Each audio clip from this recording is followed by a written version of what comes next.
ರಶ್ಮಿಕಾ ಮಂದಣ್ಣ ಕನ್ನಡದ ಹುಡುಗಿ. ಕಿರಿಕ್ ಪಾರ್ಟಿ ಚಿತ್ರದ ಮೂಲಕ ಸ್ಯಾಂಡಲ್ವುಡ್ಗೆ ಕಾಲಿಟ್ಟ ಚೆಲುವೆ. ಈಗ ಸ್ಯಾಂಡಲ್ವುಡ್ ಸೇರಿದಂತೆ ಟಾಲಿವುಡ್, ಕಾಲಿವುಡ್ನಲ್ಲಿ ಅತ್ಯಂತ ಬ್ಯುಸಿ ನಟಿ.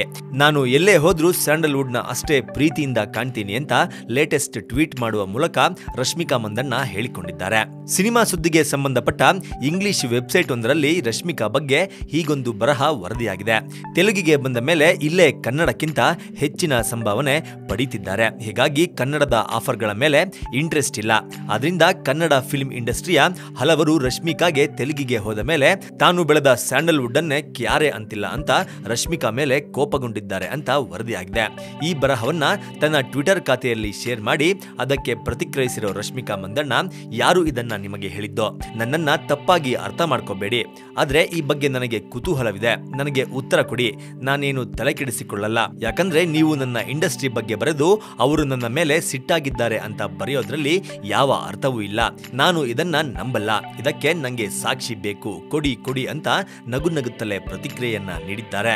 ಇದಕ್ಕೆ ದನಿಗೂಡಿಸಿರೋ ರಶ್ಮಿಕಾ ಮಂದಣ್ಣ ಫ್ಯಾನ್ಸ್ ಕಪ್ಪೆ ಒಟರುಗುಟ್ಟುತ್ತದೆ, ನೀವು ಇದಕ್ಕೆ ತಲೆ ಕೆಡಿಸಿಕೊಳ್ಳಬೇಡಿ ಅಂತೆಲ್ಲ ಕಮೆಂಟ್ ಮಾಡಿದ್ದಾರೆ. ಇನ್ನು ಕೆಲವರು ಕೆಜಿಎಫ್ ಸಿನಿಮಾ ಸಕ್ಸಸ್ ಆದ ನಂತರ ಮತ್ತೆ ಕನ್ನಡದ ಕಡೆ ನೋಡ್ತಿದ್ದೀರಾ ಅಂತ ರಶ್ಮಿಕಾ ಕಾಲೆಳೆದಿದ್ದಾರೆ. ತೆಲುಗಿನಲ್ಲಿ ಗೀತ ಗೋವಿಂದಂ ಚಿತ್ರದ ಮೂಲಕ ಮನೆ ಮಾತಾಗಿದ್ರು ರಶ್ಮಿಕಾ ಮಂದಣ್ಣ.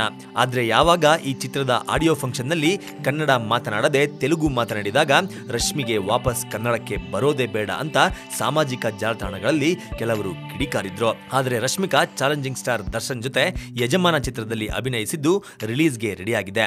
ಹಾಗೆ ಧ್ರುವ ಸರ್ಜಾ ಜೊತೆ ಪೊಗರು ಚಿತ್ರದಲ್ಲೂ ನಟಿಸುತ್ತಿದ್ದಾರೆ.